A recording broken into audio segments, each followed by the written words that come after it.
নমস্কার বন্ধুরা, আমি সঞ্চিতাস এসেন্স রেসিপিস ইউটিউব চ্যানেলে আপনাদের সবাইকে স্বাগত। একদম সুন্দর একটা জলখাবারের রেসিপি আপনার ছুটির দিনকে একেবারে আরও বেশি সুন্দর করে দেবে। আর খুব ইনস্ট্যান্ট একটা খাবারের রেসিপি, যেটা আপনি ইচ্ছা করলেই এক নিমেষে তৈরি করে ফেলতে পারবেন। আর ভালো যে কতটা হবে সেটা আপনি বুঝতেই পাচ্ছেন। বাড়ির সবাই হঠাৎ বায়না করে বসলো একটু মুগের ডালের কচুরি হোক, কিন্তু ডাল তো ভেজানো নেই, তাহলে কি করে করব? মুগের ডালটাকে আমি একটু আগে থেকেই হালকা করে ভেজে রেখে দিই, যাতে কোনো পোকামাকড় না লাগে। তো এই রকমই ভেজে রাখা ডালটা ভালো করে শুকনো আধ ভেজা ন্যাকড়ায় আরও ভালো করে মুছে নিয়েছি। কিছু মশলা অ্যাড করছি, একটু দারচিনির টুকরো বা সিনেমন দিলাম, একটুখানি কোরিয়েন্ডার বা এখানে ধনে, আর এখানে কিউমিন দিচ্ছি, আর বা আপনি জিরে, এখানে পাঁচটা মতন আমি এখানে ছোট এলাচ বা কার্ডামম দিচ্ছি। ব্ল্যাক পেপার দিলাম ওই রকম 7-8 দানা। আর এই হালকা আঁচে এটাকে একটুখানি নেড়ে নেব। এখানে আপনি যতটা ঝাল খাবেন মনে করছেন সেই পরিমাণ কিন্তু শুকনো লঙ্কাগুলো ব্যবহার করুন। আমি এখানে মাত্র 3টে লঙ্কাই দিয়েছি। এতে করে 6 জনের মতন আপনি কিন্তু কচুরি তৈরি করতে পারবেন। আর এই রকমভাবে যে পরিমাণটা আমি নিয়েছি, তো এটা ভালো করে একটু হালকা হাতে নেড়ে নেব। জাস্ট মশলাগুলো থেকে একটা ভালো গন্ধ বেরোবে, তাহলেই হয়ে যাবে। হিং দিতে কিন্তু ভুলবেন না, তো সেটা কিন্তু মাস্ট ভালো টেস্ট হবে, হজমের কোনো অসুবিধা হবে না। আর দিচ্ছি মৌরি, এরও কিন্তু খুব ভালো ফ্লেভার আসবে আর হজম করতে সাহায্য করবে। এর সাথে অবশ্য করেই দেবেন একটুখানি জোয়ান। এই জোয়ানটা এখানে এরকমভাবে দিয়ে দিলাম। এই জোয়ানটার জন্য কিন্তু খুব ভালো টেস্ট হবে, আর হজমের জন্য তো অবশ্যই খুব ভালো। একটু হালকা হাতে নেড়ে নেব, মশলাগুলো থেকে একটা ভালো সুন্দর গন্ধ বেরোতে থাকবে, ব্যাস তাহলেই হয়ে যাবে। এবার এটাকে ভালো করে ঠান্ডা করে নেব। একদম ঠান্ডা হয়ে গেলে আমরা এটাকে গ্রাইন্ড করে নেব, একদম গুঁড়ো পাউডার। এই দেখুন, এখানে তরকারি তৈরি করব।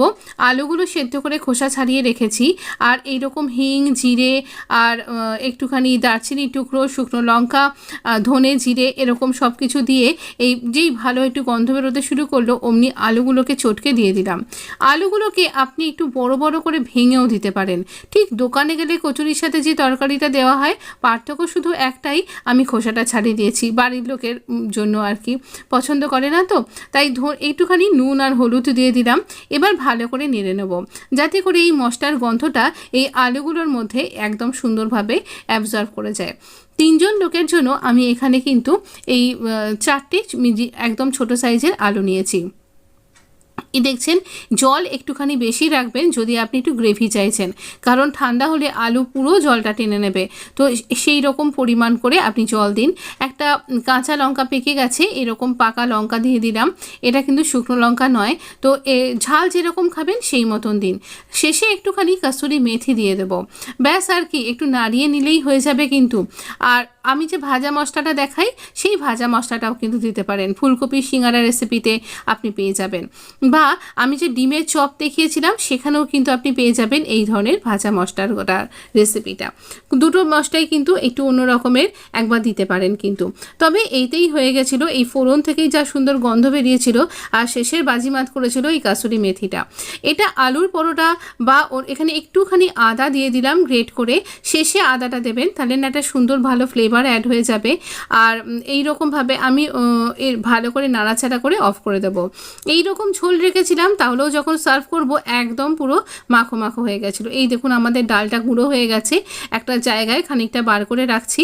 বাকিটা দিয়ে আমি পরোটা বানাবো, কিন্তু সেটাতে আবার আমি একটু জল দিয়ে একদম নরম নরম করে মেখে করব, সেটা আর একদিন শেয়ার করব। আপনি সেরকমভাবেও করতে পারেন, আর এর একটা আলাদা ক্রাঞ্চি টেস্ট হয়, আর ওই রকমটার আরেকটা টেস্ট হয়। আপনি ইচ্ছা করলে এরকম করেও করতে পারেন, না হলে জল দিয়ে ভালো করে একটু নরম করে মেখে নিয়েও কিন্তু করতে পারেন।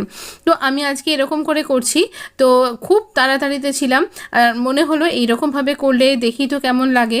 সত্যি ভীষণ ভালো হয়েছিল, সবাই তো খুব ভালো বলল। আপনি কি বলেন, একবার আপনি ট্রাই করে আমাকে বলবেন তো। আমি 1 চামচ করে দিচ্ছি, আর আমি না নর্মাল আটায় করছি, এটা ময়দা দিয়ে করছি না। আটাটা তেল নুন দিয়ে মেখে নিয়েছি, এরকম যেরকম আমরা নর্মাল রোজকার রুটি পরোটার জন্য আটা মাখি সেরকম, শুধু একটুখানি এমনভাবে বেশি শক্ত করবেন না, তাহলে ফেটে যাবে। তো আমি এরকমভাবে যেমন কচুরির আটা তৈরি করি ঠিক সেরকমভাবে সম্পূর্ণ আটা, একটুও কিন্তু ময়দা এর মধ্যে নেই। এইভাবে আমরা পুরগুলো ভরে নিয়েছি। একটু তেল লাগিয়ে নেব এই গুচিটার মধ্যে, এদিক এদিক ওদিক করে লাগিয়ে নেবেন এপিট ওপিট করে। আর এই রোলিং পিনের মধ্যেও একটুখানি তেল লাগিয়ে নিতে পারেন, যদিও আমি রোলিং পিনে লাগাইনি। তো এই রকম আমরা একদম পাতলা করে বেলছি, আর না বেশি টেনে চাপ দিয়ে বেলবেন না, তাহলে ফেটে যাবে। তো এইভাবে বেলে নিচ্ছি, বেশ বড় বড় সাইজেরই হবে। আপনি ইচ্ছা করলে ছোট ছোটও করতে পারেন কিন্তু। তো এইভাবে আমরা বেলে নিচ্ছি, আর তেলটা না এই ফাঁকে গরম করতেও দিয়ে দিয়েছিলাম। আর এই যে একটা করে এরকমভাবে হয়ে যাচ্ছে দেখুন, এর জন্য বেশি টেনে বেলবেন না। আমার কিন্তু ফেটে যায়নি, আর খেতে সত্যি বলছি ভীষণ ভালো হয়েছিল। অবশ্যই একবার করে দেখতে পারেন, আপনার কেমন লাগে আমাকে কমেন্ট বক্সে জানাতেও ভুলবেন না। হ্যাঁ, এই বেশ কিছুদিন ধরে আমার ভিডিও একটু কম আসছে, তার জন্য আমি আগে থেকেই এই দেখুন ফেটে গেছিলো, তাই জন্য চাপ দিয়ে ফেলেছিলাম, তাই ফেটে গেছিলো। তো আমি দেখছি যে তেলটা গরম হয়েছে কিনা, যেখানটা ফেটে গেছে ওখানটা আলাদা করে আটা দিয়ে আমি তার মেরামত করে দিয়েছি। তো যে কারণে পুরটা বেরিয়ে যায়নি, কিন্তু ফুলেছিল ঠিক টইটুম্বুর হয়ে। এইরকমভাবেই প্রত্যেকটা ফুলেছিল। মানে আপনি যে থাম্বনেলে দেখছেন সেটা কিন্তু একদম ঠিকঠাকই দেখছেন, সত্যি এরকম ফুলেছিল। আর এইরকমভাবে করলে পারে আপনারও কিন্তু ফুলবে। আর ভেতরটা না একটা ক্রাঞ্চি বাইট আসছিল, ডালগুলোর একটা সুন্দর টেস্ট আসছিল, সেই সাথে মশলার একদম অন্য রকমের। তো একদিন করে দেখে বলবেন তো কীরকম লাগলো, অবশ্যই জানাবেন কেমন লাগছে। যদি আমার চ্যানেলটা আপনি প্রথমবার দেখছেন আর মনে হচ্ছে যে আমার চ্যানেলটা আপনার জন্য একটু ইউজফুল, তাহলে অবশ্য করে কিন্তু চ্যানেলটা সাবস্ক্রাইব করে নোটিফিকেশানটা অন করতে পারবেন। আমার কাছে যদিও এটা একটা ফ্রাইড আইটেমই আমি আপনাকে দেখাচ্ছি, যদিও এই আইটেমগুলো অনেক কম থাকে অনেক বেশি, আরও বেশি হেলদি একটা রেসিপি। তবে মনে হয় আমরা সব মাসে একদিন কিংবা 2-3 মাস অন্তর একদিন এই ধরনের খাবার খেলে একটু স্বাদের রদবদল হয়ে যায়, আর খেতে কিছু মন্দ লাগে না।